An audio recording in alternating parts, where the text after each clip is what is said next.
आज हम मिलते हैं हमारे मुंबई पेशेंट से 5000 ग्राफ्ट के ग्रेड 5 टू ग्रेड 6 बॉन्डनेस आप देख सकते हैं इनको।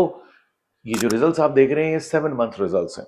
ओके, इनको हम काफी बोलते हैं मेडिसिन कंटिन्यू करें, अभी थोड़े कंटिन्यू नहीं कर रहे हैं। अगर ये मेडिसिन कंटिन्यू करेंगे तो उनके बाल और लंबे चलेंगे। तो क्या हमने इनके बारे में ध्यान देखा, जैसे कि ये दाढ़ी भी रखते हैं। ओके, तो इनके टॉल भी हैं, ये 5'11" 6 फुट के आसपास। तो इनको हमने स्ट्रक्चर को देखा, जैगोमा कहाँ है, ये डिस्टेंस कितना है, ये डिस्टेंस कितना है, लेफ्ट राइट बैलेंस है कि नहीं, लेटरल के अंदर से एक लाइन ड्रॉ करी, फाइन। दो टेम्पल्स के बीच का डिस्टेंस कितना है, ग्लेबुला से लेके इधर का डिस्टेंस कितना है, मिड प्यूपल पॉइंट से लेके यहाँ का डिस्टेंस कितना है, जो टेम्पल पीक से लेके ट्रैगस का डिस्टेंस कितना है, तो यहाँ से डिस्टेंस, यहाँ से यहाँ डिस्टेंस। तो हमने सब मेजरमेंट्स किए, ओके, और एक ढांचा इनके लिए तैयार किया, ताकि ये ध्यान में रखिए ये कभी भी ना इससे बड़ा नहीं, इससे ये जो माथा है इससे छोटा नहीं हो सकता। माथा छोटा नहीं कर सकते 6 फुट आदमी का, आपकी स्किन की एज भी देखनी पड़ती है, राइट।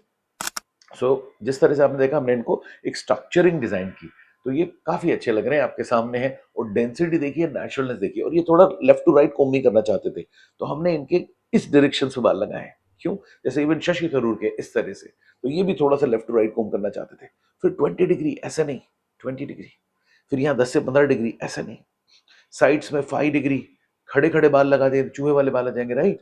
प्लस यहाँ आप कॉबल स्टोनिंग देख नहीं सकते, उठे हुए बाल नहीं, क्योंकि हमने ट्रिम किए ग्राफ को। आप पिटिंग भी नहीं देख सकते, और मोस्ट इंपॉर्टेंट, अगर हम सिंगल भी लगाते हैं तो भी डिटेक्ट हो जाते हैं।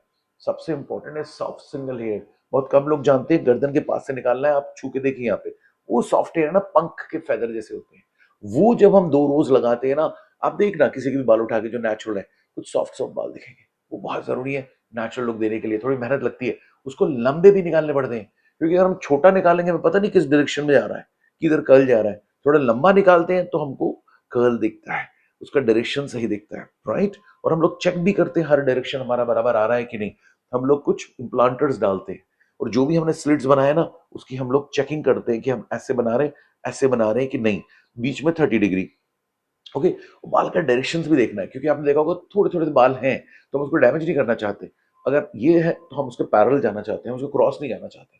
तो सॉफ्ट हेयर लाइन, फिर single hair line, central fullness है, लेफ्ट टू राइट कोम्बिंग है, पैटर्न डायरेक्शन यहाँ का है। और आप देख सकते हैं कि 5000 ग्राफ्ट, 6 से 7000 ग्राफ्ट लग रहे हैं। ओके, सो आजकल एनाजेन में जो नया डेवलपमेंट हुआ ना, cell FUE, exosomes FUE, etcetera etcetera, उसके कारण आपको इल्यूजन ऑफ डेंसिटी ज्यादा दिखती है। और एक और चीज चेंज हुई है, क्या होता है कि जो सिंगल फॉलिकल होता है ना यहाँ, तो उसको हम ऐसे लगाते हैं। क्यों, ताकि वो ऐसे ही जाए। अगर मैंने ऐसा गड्ढा कर दिया, ऐसा नहीं, अगर ऐसा कर दिया तो ये बाल कभी इधर जाएगा कभी इधर जाएगा, तो आड़ा तिरछा लगेगा ना। इसको हम कहते हैं सजाइटल स्लिट्स। लेकिन जब हम 2 3 4 फॉलिकल होते हैं उसको ऐसा नहीं लगाएंगे बीच में। क्यों, इल्यूजन ऑफ डेंसिटी नहीं दिखेगी, इल्यूजन ऑफ डेंसिटी नहीं दिखेगी, उसको हम ऐसा लगाएंगे ताकि फैलो, फैलो, ऐसा नहीं। एक के पीछे हम 3 4 ग्राफ लगा देंगे, उसकी डेंसिटी कम दिखेगी, और अगर ऐसे लगाएंगे तो डेंसिटी ज्यादा दिखेगी। सोचिए, इसलिए हमारे 4 5 हजार ग्राफ भी 6 7 हजार ग्राफ लगेंगे, हमारे 2500 ग्राफ भी 350 ग्राफ लगेंगे। ये है वो सीक्रेट। इसको कहते हैं करोनल स्लिट्स, आड़ा स्लिट, लेटरल स्लिट। 1% क्लिनिक ऐसा करते हैं इंडिया में, ग्लोबली में भी 2 3% करते हो। ये बड़ा इंपॉर्टेंट है। अगर पौधे ऐसे लगे तो डेंसिटी लगेगी ना भाई, पाम ट्रीज ऐसे ऐसे लगे, अगर ऐसे ऐसे लगेंगे पौधे तो डेंसिटी कम लगेगी।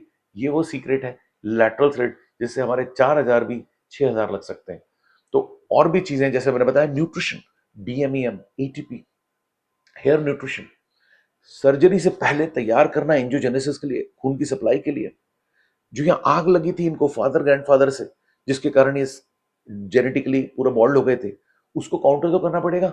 आग के बीच में बाल कैसे लगाए, तो पहले स्कैल्प को तैयार करना है एक अच्छे किसान जैसे, ताकि ये फर्टाइल तो हो जाए। उसके बाद ट्रांसप्लांट करना है, एंटीऑक्सीडेंट देना है। थोड़ी डैंड्रफ थी, सेबोरिक डर्मेटाइटिस, उसको ठीक किया। एक आध दो बॉइल्स थे पहले, उसको ठीक किया। पेशेंट्स को प्रोटीन्स दिए, पेशेंट को हेल्दी बनाया, और फिर ट्रांसप्लांट किया। तो ये कुछ खास बात है। जर्नी स्टार्ट होती है ट्रांसप्लांट के पहले, कि आपने क्या किया, कैसे तैयार किया, मेडिकली फिट है कि नहीं। फिर आपने एक दिन में नहीं 5000, 2 दिन में 5000। क्वालिटी चाहिए, दर्द नहीं चाहिए, सेफ चाहिए, लंबे बाल निकालना है, ट्रिमिंग करना है, सही डेप्थ पे इंसिशन करना है। सफायर स्लिट्स हम भी यूज करते हैं। 6 महीने बाद तो सफायर से भी एडवांस स्लिट आ जाएगी, स्लिट आ जाएगी। सफायर स्लिट्स में क्या है, थोड़ा प्रिसिशन है। भाई थोड़े जो छेद होते हैं वो प्रिसाइज बनते हैं, और कुछ खास बात नहीं है सफायर में। कई लोग बोलते हैं सफायर हीट ट्रांसफर, सफायर मतलब पता नहीं बहुत बड़ी चीज हो गई, ऐसा कुछ नहीं है। बस ये है कि थोड़ा सा एक मदद मिल गई कि आप सफायर से भी बराबरी के कई ब्लेड्स हैं, ऐसा नहीं है, हर जगह हम सेम ब्लेड नहीं यूज करते। तो सफायर जस्ट सिंपल सी चीज है, 4,500 5,000 की ब्लेड आती है, तो उसमें कुछ मैजिक नहीं है। हाँ कोई भी अच्छा डॉक्टर होगा, अब सफायर से सिर्फ स्लिट बनाने के काम आते हैं, खाली स्लिट बनाने से ग्रेड हेड ट्रांसप्लांट नहीं हो जाएगा। स्लिट बनाना जरूरी है, सफायर डेफिनेटली हेल्प करेगा, फाइननेस करेगा, रिफाइनमेंट करेगा, लेकिन that is not the end of the story कि किसी ने बोला हम सफायर हेड ट्रांसप्लांट करते हैं तो बेस्ट हेड ट्रांसप्लांट, ऐसा नहीं है। सफायर सिर्फ एक 5% 10% काम करता है टू इम्प्रूव बेटर। सबसे इंपॉर्टेंट क्या है, बाल निकाला, बाल लगाया, सूखना नहीं चाहिए, ड्राई नहीं होना चाहिए। नंबर 2, बेंड नहीं होना चाहिए, लगाते वक्त एक लटक रहा है बस के बाहर नहीं होना चाहिए, डैमेज नहीं होना चाहिए, सही डेप्थ पे जाना चाहिए। अगर खड़ा लगा दिया तो गड़बड़ है, क्यों? क्योंकि हम डीप चले गए तो खून की नलियां डिस्टर्ब हो गई, खून की नलियां डिस्टर्ब हो गई तो हिमोटोमा हो गया, ब्लड अंदर भर गया तो आपके रिजल्ट्स कम आ जाएगा। तो ये 20 डिग्री बड़ा क्रिटिकल है, ये 10-15 डिग्री बड़ा क्रिटिकल है। और हेट ट्रांसप्लांट सिर्फ साइंस ही नहीं, आर्ट भी है।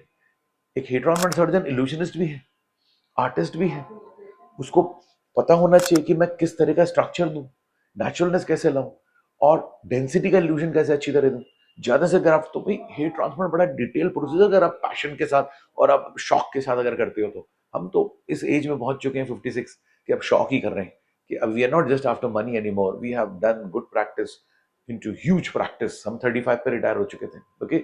सो अभी तो हम passion, want to be one of the best, want to give great work. Of course कोई भी डॉक्टर नहीं बोल सकता सभी सक्सेस हो जाएंगे पेशेंट, 3 से 5% पेशेंट किसी के भी कम ज्यादा होंगे, आप उनको रीडू कर सकते हो, ओके। और आपको कभी टचअप भी देने पड़ते हैं, और बहुत इंपॉर्टेंट है कि पेशेंट मेडिसिन चालू रखे, बहुत इंपॉर्टेंट है पेशेंट थोड़ा स्ट्रेस फ्री रखे, स्मोकिंग वगैरह से दूर रहे। तो डॉक्टर का एक रोल है, 100% रोल नहीं है, सेफ्टी तो रखनी पड़ती है, मगर 0.01% रिस्क तो किसी भी चीज में। सो सेफ्टी के लिए हम अलग वीडियो बनाएंगे। सो आज हमने आपको मिलाया, ये हमारे मुंबई के पेशेंट है, इनका निकाह हुआ, कबूल कबूल कबूल हुआ। हम इनसे रिक्वेस्ट कर रहे हैं कि अपनी फैंसी के साथ आए और हमें बढ़िया से फोटोज दें, और अगेन रिक्वेस्ट कर रहे हैं मेडिसिन कंटिन्यू रखें, नहीं तो बाल गिर सकते हैं।